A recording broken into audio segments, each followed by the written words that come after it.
अस्सलामुअलैकुम वरहमतुल्लाहि वबरकातुहू। तो मैं साजिद इनामदार एक मरतबा फिर आप तमाम का इस्तकबाल करता हूँ। तो पिछले वीडियो में हमने जमात हश्तम साइंस का जो पहला सबक है फसली पैदावार और इंतज़ाम, क्रॉप प्रोडक्शन एंड मैनेजमेंट को पढ़ा था। इस पहले पार्ट में हमने जो फसलों के अक़साम हैं, ख़रीफ फसल और रबी फसल और इस तरह से ज़राअती जो तौर तरीके होते हैं उनमें हमने मिट्टी की तैयारी और बुवाई से मुताल्लिक़ पढ़ा था। आज उसी सबक का दूसरा पार्ट हम पढ़ेंगे। तो सबक को शुरू करने से पहले अगर आपने पहला पार्ट नहीं देखा है तो उसका जो लिंक है नीचे डिस्क्रिप्शन बॉक्स में मौजूद है, वहाँ पर आप पहला पार्ट देख सकते हैं। तो चलिए सबक को शुरू करते हैं। सबसे पहले जो ज़राअती तौर तरीके हैं उसमें मिट्टी को तैयार करना है, उसके बाद बुवाई और बीजों को बोने के बाद में अगली जो ज़राअती सरगर्मी है वो खाद और फर्टिलाइज़र मिलाना। तो सबसे पहले हम देखेंगे खाद या फर्टिलाइज़र किसे कहते हैं। तो वो अशिया जिन्हें पौधों की सेहतमंद नमो के लिए मग़ज़ई की शक्ल में मिट्टी में मिलाया जाता है। खाद जिसे अंग्रेज़ी में मैन्योर और फर्टिलाइज़र्स कहलाती हैं, यानी अच्छी तरह से पौधों की नशोनुमा के लिए तग़ज़ई अशिया के तौर पर जिनको मिट्टी में मिलाया जाता है उसे खाद, फर्टिलाइज़र, खाद जिसे अंग्रेज़ी में मैन्योर और फर्टिलाइज़र्स कहलाती हैं। ये दो अलग अलग चीज़ें, खाद अलग चीज़ है और फर्टिलाइज़र अलग चीज़ है, इसे हम देखेंगे। तो मिट्टी पौधों को मादनी तग़ज़िया फ़राहम करती है। मादनी तग़ज़िया यानी मिनरल न्यूट्रिएंट्स जिसे कहते हैं, जैसे फास्फोरस, पोटाशियम, नाइट्रोजन वगैरह। तो ये तग़ज़िया पौधों की नमो के लिए ज़रूरी हैं। जो मिनरल न्यूट्रिएंट्स हैं, मादनी तग़ज़िया किसके लिए ज़रूरी है? पौधों की नमो के लिए, पौधों की नशोनुमा, उनके बीजों के फूटने से लेकर उनके बड़े होने के लिए ये मादनी तग़ज़िया ज़रूरी हैं। अब नेक्स्ट जो है, फसलों को मुसलसल तौर पर उगाने से मिट्टी में कुछ मख़सूस तग़ज़ियात न्यूट्रिएंट्स की कमी हो जाती है। अगर हम लगातार फसलों को उगाते जाएंगे तो मिट्टी में वो तग़ज़ियात की क्या हो जाएगी? कमी हो जाएगी। तो अब तो मिट्टी में जो तग़ज़ियात कम हो गए, मुसलसल फसलों को उगाने की वजह से जो तग़ज़ियात की कमी मिट्टी में हो गई, उन तग़ज़ियात की कमी को पूरा करने के लिए किसान खेत में क्या है? खाद मिलाते हैं। जो तग़ज़ियात की कमी हो गई थी उस कमी को पूरा करने के लिए किसान क्या करते हैं? खेतों में खाद को मिलाते हैं और इसे खाद देना या मैन्योरिंग कहते हैं। यानी पौधों को खाद देने का जो अमल है वो क्या कहलाता है? खाद देना या मैन्योरिंग कहलाता है। अब नेक्स्ट जो है, अगर खाद ना काफ़ी है और सही तरीके से नहीं दी गई तो पौधे कमज़ोर रह जाते हैं। सही तरीके से खाद नहीं दे रहे हैं तो फसल हमारी क्या है? कमज़ोर हो जाएगी, अच्छी फसल नहीं आएगी। अब नेक्स्ट, खाद किसे कहते हैं? जिसे खाद यानी मैन्योर। तो खाद एक नामियाती शय है जिसे पौधों या जानवरों के फुजले को तहलील करके हासिल किया जाता है। तो खाद एक नामियाती शय है। एक कैसे हासिल करते हैं? पौधों और जानवरों का जो फुजला है, जो वेस्ट है, उसको तहलील करके यानी उसे डिकम्पोज करके हासिल किया जाता है।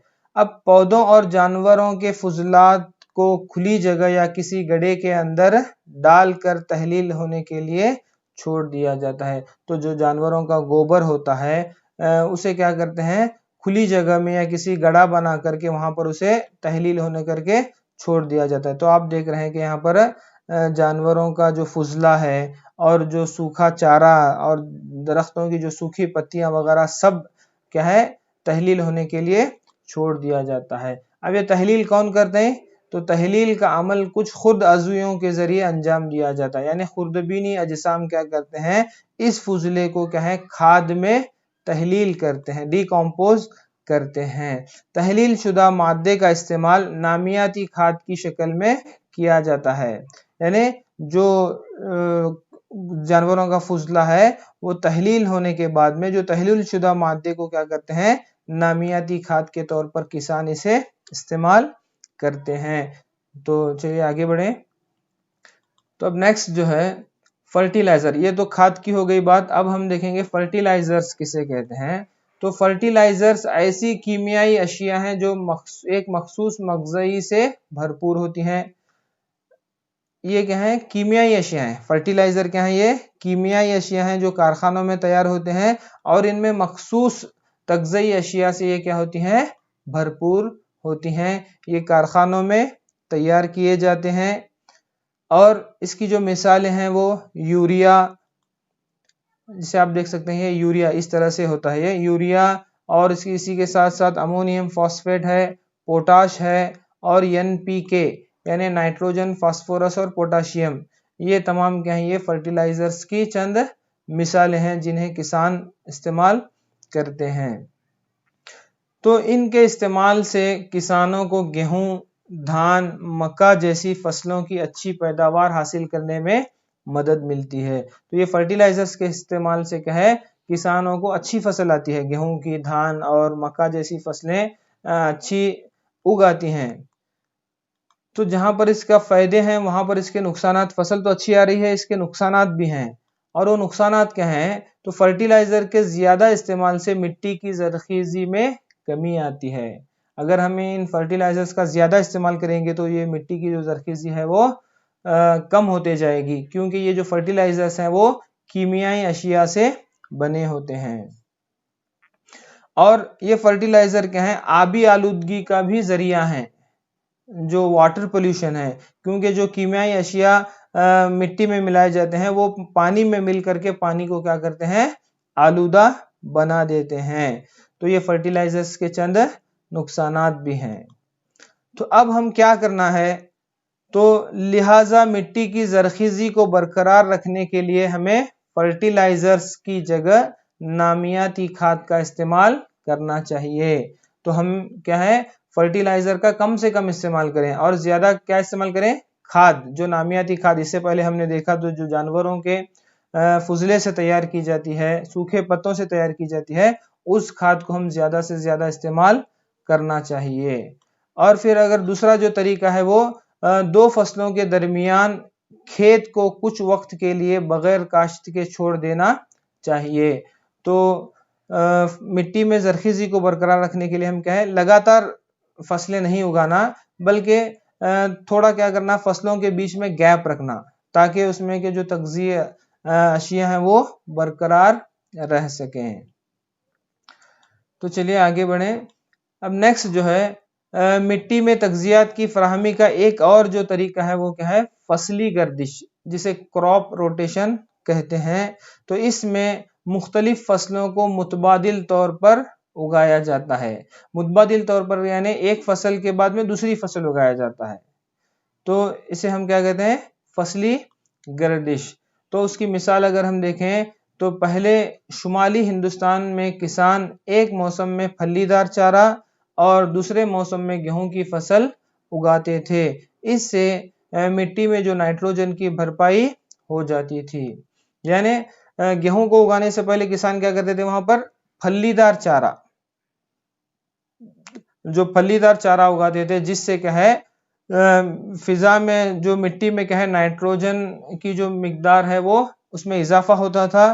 फलीदार चारे के बाद में वो क्या करते थे, किसान गेहूं की फसल को उगाते थे, क्योंकि जो फलीदार पौधों की जड़ें होती हैं और उन जड़ों में जो गांठें होती हैं उनमें क्या पाया जाता है, राइजोबियम नामी बैक्टीरिया पाया जाता है। ये राइजोबियम नामी बैक्टीरिया क्या करता है, फिजाई नाइट्रोजन को मुतय्यन करता है। ये राइजोबियम बैक्टीरिया क्या करता है, हवा की नाइट्रोजन को पौधों के इस्तेमाल के काबिल शक्ल में तब्दील करके उसे मिट्टी में मिला देता है। ये पौधों की मदद करता है। ये किसकी जड़ों में रहता है, फलीदार पौधों की जड़ों में रहता है। इसीलिए जो किसान क्या करते हैं, ये जो फसली गर्दिश का तरीका इख्तियार करके, ताकि जो मिट्टी में नाइट्रोजन की भरपाई हो सके। अब नेक्स्ट जो है हम देखेंगे कि खाद और फर्टिलाइजर में क्या फर्क है। तो फर्टिलाइजर जो है, फर्टिलाइजर एक गैर नामियाती नमक है, ये इनऑर्गेनिक है, यानी ये मस्नूई तौर पर तैयार करदा होता है, जबकि खाद एक कुदरती शय है जिसे मवेशियों के गोबर, इंसानी फुजला और पौधों के बाकियात की तहलील से हासिल किया जाता है। नेक्स्ट, फर्टिलाइजर जो है इसे कारखाने में तैयार किया जाता है और खाद को कहाँ है, खेतों में तैयार किया जाता है। फर्टिलाइजर से मिट्टी को ह्यूमस की फराहमी नहीं हो पाती और यहाँ पर ह्यूमस यानी जो पौधों के जो सड़े गले अजसाम है मिट्टी में हल नहीं हो पाते फर्टिलाइजर्स की वजह से। तो खाद क्या है, मिट्टी को भरपूर मिकदार में ह्यूमस फराहम करती है, यानी खाद से मिट्टी को भरपूर मिकदार में तुराब या ह्यूमस हासिल होता है।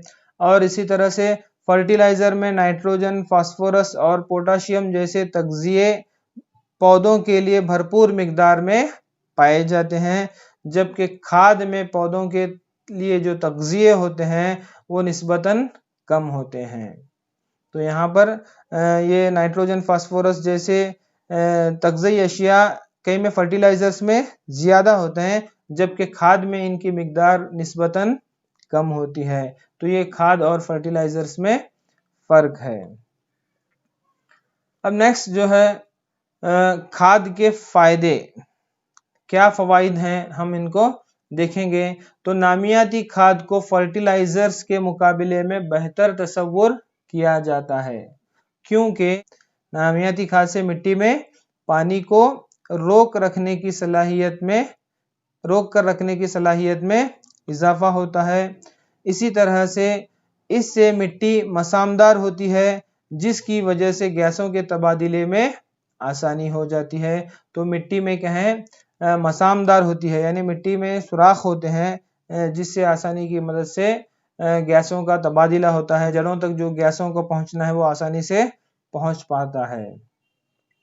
नेक्स्ट, खाद के जो अगला फायदा है, इससे फायदामंद खुर्द अज़ुयों की तादाद में इजाफा होता है, यानी जो खुर्द अज़ुये मिट्टी के लिए फायदामंद हैं और पौधों के लिए फायदामंद हैं, ऐसे खुर्दबीनी अजसाम की तादाद में इजाफा होता है। किससे? खाद से। नेक्स्ट जो है, इससे मिट्टी की जो साख्त है, जो टेक्सचर है, उसमें बेहतरी आती है, यानी मिट्टी की जो साख्त है उसकी बनावट में क्या है, बेहतरी आती है। तो ये चंद क्या है खाद के फवाइद। अब मिट्टी में खाद मिलाने के बाद में अगली जो ज़राअती सरगर्मी है वो क्या है, खाद को मिलाने के बाद में जो अहम काम होता है वो आबपाशी, इरिगेशन, यानी पौधों को पानी देना। तो पौधों की मुनासिब नमो और नशोनुमा के लिए पानी बहुत अहम है, यानी पौधों को सही तौर पर नशोनुमा पाने के लिए, सही तौर पर उनके बीजों से निकलने के लिए क्या है, पानी बहुत ही अहमियत रखता है। तो पौधों में तकरीबन 90% पानी होता है। पानी का इंतज़ाम पौधों की जड़ों के ज़रिए होता है, तो पौधे जड़ों के ज़रिए पानी को जज्ब करते हैं या खींच लेते हैं। अब पानी के साथ जो ज़मीन में मादनियात हैं, जो पौधों के लिए ज़रूरी हैं, और जो फर्टिलाइज़र्स हमने मिट्टी में मिलाए होते हैं, वो भी क्या होते हैं, जज्ब हो जाते हैं। तो सिर्फ पानी उतना ही जज्ब नहीं होता, बल्कि उसके साथ जो मादनियात हैं, जो मिनरल्स हैं और फर्टिलाइज़र्स भी क्या होते हैं, जज्ब हो जाते हैं। अब नेक्स्ट जो है, खुश्क हालात में बीजों के फूटने का अमल, जर्मिनेशन ऑफ सीड्स वाक़िया नहीं होता, इसके लिए पानी ज़रूरी है। यानी बीज से जो पौधे फूटने का जो अमल है उसे क्या बोलते हैं, जर्मिनेशन ऑफ सीड्स। ये बगैर पानी के वाक़िया नहीं हो सकता, तो बीजों से पौधों के जो फूटने का जो अमल है उसके लिए भी पानी ज़रूरी होता है। नेक्स्ट जो है, पानी में हलशुदा तग़ज़ियात पौधे के हर हिस्से तक पहुंच जाते हैं, यानी पानी क्या करता है, पौधों को तग़ज़ई अज्जा भी, जो न्यूट्रिएंट्स हैं वो भी पौधे के हर हिस्से को पहुंचाता है। नेक्स्ट, पानी फसल को पाले, फ्रॉस्ट यानी इंजमाद और गर्म हवाओं से महफूज रखता है। यानी पाले या फ्रॉस्ट किसे कहते हैं, यानी पानी जो है फसल पर बर्फ को जमने से, ठंडी में बर्फ, पौधों पर बर्फ को जमने से और गर्मी में गर्म हवाओं से महफूज रखता है। दोनों से महफूज रखता है, एक पाले से और दूसरा गर्म हवाओं से पानी क्या करता है, फसलों को महफूज रखता है। अब नेक्स्ट जो है, फसल की सेहतमंद नमो के लिए, यानी फसल अगर अच्छी तरह से उसकी नशोनुमा होने के लिए, अच्छी फसल उगने के लिए क्या होना जरूरी है, मिट्टी में नमी होना जरूरी है, मिट्टी में मॉइस्चर होना जरूरी है। अब मिट्टी में नमी को हम किस तरह से बरकरार रख सकते हैं, तो मिट्टी में नमो को बरकरार रखने के लिए क्या होना, खेत में बाकायदगी से पानी देना जरूरी है। फसल की सेहतमंद नमो के लिए नमी होना, नमी के लिए हमें क्या करना, रेगुलर तौर पर बाकायदगी से खेत में पानी देना जरूरी है। तो मुख्तलिफ वक्फों से फसल को पानी देने का जो अमल क्या कहलाता है, आबपाशी या इरिगेशन कहलाता है। तो ये आबपाशी की क्या है, डेफिनेशन है। मुख्तलिफ वक्फों से फसल को पानी देने का जो अमल है, आबपाशी या इरिगेशन कहलाता है। अगर आप इसके नोट्स चाहते हैं तो यहाँ पर हमारे जो स्क्रीन का स्क्रीनशॉट लेकर भी आप उसे सेव कर सकते हैं और नोट्स तैयार कर सकते हैं। तो ये आबपाशी की डेफिनेशन हो गई। तो आबपाशी का जो वक्त और जो ताद्दुद है मुख्तलिफ फसलों के लिए मुख्तलिफ होता है। तो चंद फसलों को ज्यादा पानी की जरूरत होती है, चंद फसलों को कम पानी की जरूरत है, और उनका जो वक्त भी क्या है, हर फसल के लिए क्या है, अलग अलग होता है। गर्मी के मौसम में पानी देने की शरह निस्बतन ज्यादा होती है, तो गर्मी के मौसम में पौधों को ज्यादा पानी देने की जरूरत होती है। बारिश के मौसम में तो क्या है, पानी कुदरती तौर पर पौधों को पहुंचता है। इस तरह से क्या है, आबपाशी का जो वक्त और उसका जो ताद्दुद है, यानी कितनी मिकदार में पानी देना, वो मुख्तलिफ फसलों के लिए क्या होता है, मुख्तलिफ होता है। अब आबपाशी के जराए कौन से हैं, सोर्सेस ऑफ इरिगेशन, तो कुएं, ट्यूबवेल है, तालाब, झीलें, दरिया, बांध और नहरें, ये तमाम क्या है, आबपाशी के जराए हैं जहां से पानी को हासिल करके पौधों को दिया जाता है। तो आप देख सकते हैं तस्वीर में कुएं हैं, बांध है, नहर है, झील है, तो ये तमाम क्या है, आबपाशी के जराए हैं। तो इन जराए से पानी को हासिल किया जाता है। तो आबपाशी के अब रिवायती तरीके, ट्रेडिशनल मेथड्स ऑफ इरिगेशन, तो खेतों को पानी पहुंचाने के लिए मुख्तलिफ इलाकों में मुख्तलिफ तरीके बरूए कार लाए जाते हैं। इन तरीकों में मवेशी या इंसानी मेहनत का इस्तेमाल किया जाता है। अब रिवायती तरीके क्या हैं, अलग अलग इलाकों में अलग अलग जो रिवायती तरीके इस्तेमाल किए जाते हैं। तो इन तरीकों में क्या चीज इस्तेमाल होती है, मवेशी यानी जानवरों या फिर इंसानी मेहनत के जरिए पानी को निकाला जाता है। तो अब ये तरीके जो हैं किफ़ायती हैं, यहाँ पर किसी करंट का बिल नहीं आता या फिर पेट्रोल डीजल वगैरह का खर्च नहीं आता, किफ़ायती तो है मगर ये कारगर नहीं है। यानी बड़े पैमाने पर या बड़े बड़े खेतों को इस तरीके से हम पानी नहीं दे सकते। ये तरीका क्या है, कारगर नहीं है, इफेक्टिव नहीं है। कौन सा, ये जो रिवायती तरीके हैं वो इफेक्टिव नहीं है। तो जो पहला रिवायती तरीका है वो मोट या चरखी निज़ाम या पुली सिस्टम जिसे कहते हैं। तो यहाँ पर चरखी के जरिए पानी को खींच कर पौधों को दिया जाता है, जिसमें इंसानी मेहनत यहाँ पर इस्तेमाल होती है। नेक्स्ट जो है चैन पंप। चैन पंप में क्या है, एक चैन के जरिए क्या है पानी को खींचा जाता है। तो चैन के जरिए यहाँ पर चैन क्या है, चरखी से जुड़ी होती है, उससे क्या है पानी खींच करके पौधों को दिया जा रहा है। जो तीसरा रिवायती तरीका ट्रेडिशनल मेथड वो क्या है, ढेकली। ये जो ढेकली है इसमें भी क्या है इंसानी मेहनत का इस्तेमाल होता है। एक आप देख सकते हैं कि एक लकड़ी के जरिए पानी को खींच करके क्या है पौधों को दिया जाता है। अब नेक्स्ट चौथा जो रिवायती तरीका है वो रहट या लिवर सिस्टम।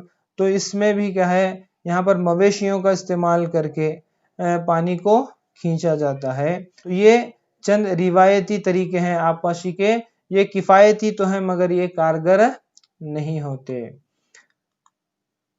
अब जो आम तौर पर हम पानी को खींचने के लिए क्या है, पंप का इस्तेमाल किया जाता है। तो पंप का इस्तेमाल, जो पंप सेट होता है आमतौर पर पानी को खींचने के लिए इस्तेमाल किया जाता है। अब ये पंप कैसे चलता है, तो पंप को चलाने के लिए क्या, डीजल, बायोगैस, बिजली और शमसी तवानाई का इस्तेमाल किया जाता है। अब नेक्स्ट जो आबपाशी के जो जदीद तरीके हैं कौन से हैं, तो आबपाशी के जदीद तरीकों का इस्तेमाल करके हम पानी की बचत कर सकते हैं। तो जदीद तरीके के इस्तेमाल करके हम पानी को ज़ाया होने से बचा सकते हैं। अब वो कौन से तरीके हैं, सबसे पहला जो है छिड़काव का निज़ाम या स्प्रिंकलर सिस्टम। ये निज़ाम उन जगहों के लिए मुफीद है जहां ज़मीन हमवार नहीं है और पानी की किल्लत है। यानी छिड़काव निज़ाम कैसे इलाकों के लिए मुफीद है, जहां की ज़मीन हमवार नहीं है, नशीब फराज जहां पर ज़्यादा होते हैं और ऐसे इलाके में जहां पर पानी की किल्लत होती है, तो वैसे इलाकों में ये छिड़काव निज़ाम क्या है, बहुत ही कारगर साबित होता है।